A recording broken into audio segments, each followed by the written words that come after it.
What's up everybody, welcome back to DKTR. My name is Daryan and today we're going to be checking out the Fifine Ampligame H6, which is a brand new gaming headset that may be a great choice if you're on a budget.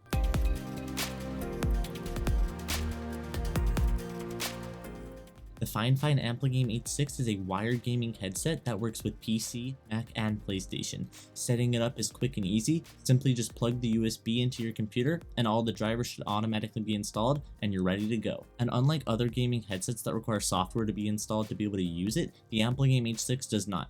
This limits its customization, but it also allows it to be much more straightforward to use. Now let's take a closer look at the headset. The first thing you will notice on this headset is the RGB ring around each ear cup that highlights the Fifine smiley face logo. The outer ear cups are made out of a lightweight plastic, and the headband itself is able to telescope to fit your head and is made from a durable metal and lined with a soft cushion. The inner ear cups are lined with the same cushion and house the 50mm drivers.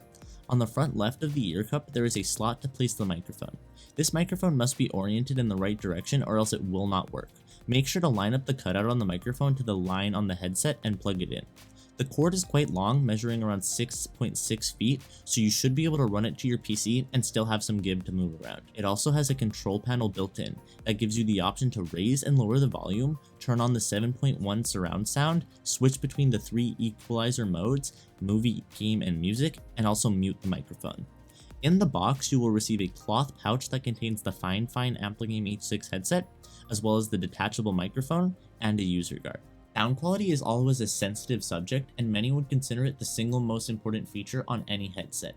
In my opinion, the Fifine Ampligame H6 has pretty good sound quality, especially when you consider its budget price tag. Voices are crystal clear, music sounds great, and the 7.1-inch surround sound makes pinpointing enemy locations in some video games that much easier. The 3 built-in equalizer modes are a great feature to have, and they allow you to easily customize the sound to your liking.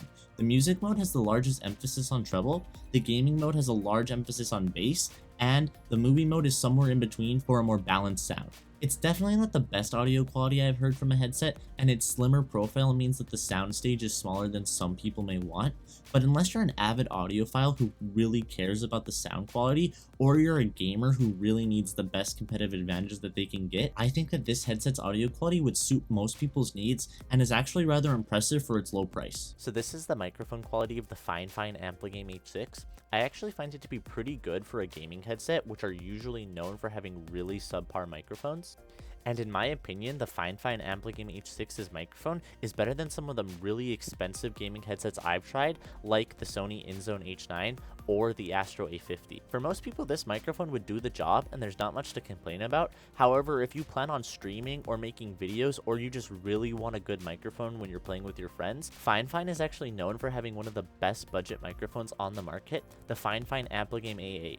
Unfortunately, I have yet to get my hands on the Ampligame A8, but the reviews speak for themselves. Now let's talk about some of the pros and cons of this headset, starting with the cons. So the first con would have to be that the microphone is very loud and sensitive out of the box, so you'll have to go into your settings and lower it manually for it to sound decent.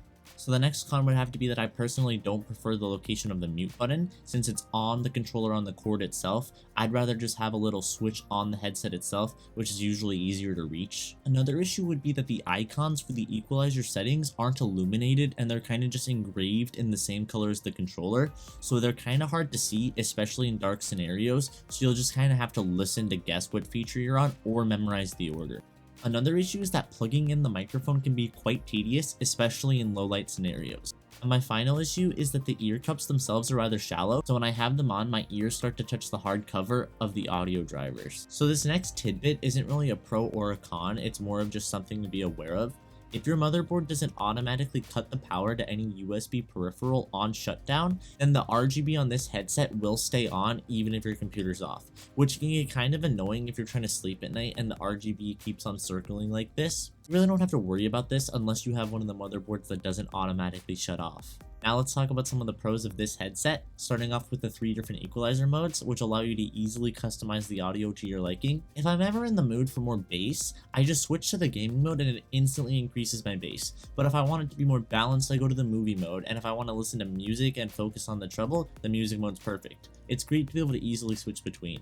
The 7.1 surround sound is also kind of an acquired taste. Some people prefer the sound, some people don't. Personally, it depends on the song that I'm listening to. Some songs get enhanced by the 7.1 surround sound, where some sound worse. However, it does help quite a bit if you're gaming because it appears to widen the soundstage so you can easily isolate sound. So one of the biggest pros of this headset would have to be its price. You can get it for around $40 to $60, and I must say, it is definitely worth the buy at any of those price points. The detachable mic is definitely convenient to have. You can just pull it off if you plan on eating, or if you don't even want to use the microphone at all and you want to use a standalone mic like the A8, you can just keep it off. This headset is also extremely lightweight, weighing only around 330 grams with the microphone attached, and also is very flexible in case you have a larger head.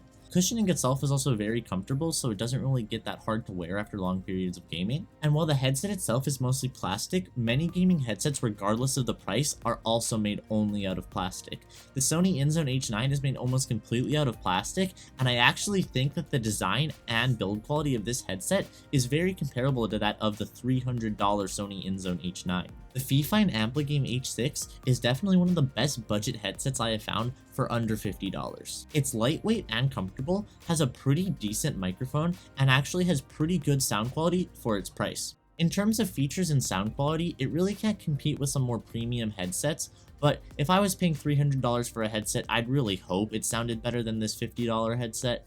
So if you're in the market for a budget gaming headset, I would definitely consider the Fifine Ampligame H6. It's a pretty good headset. Plus, I think that the RGB on the side is a great addition. It doesn't really overdo the RGB, but it still allows the headset to have its own kind of style, and it looks great. As always, links to anything seen or mentioned in this video can be found in the description down below.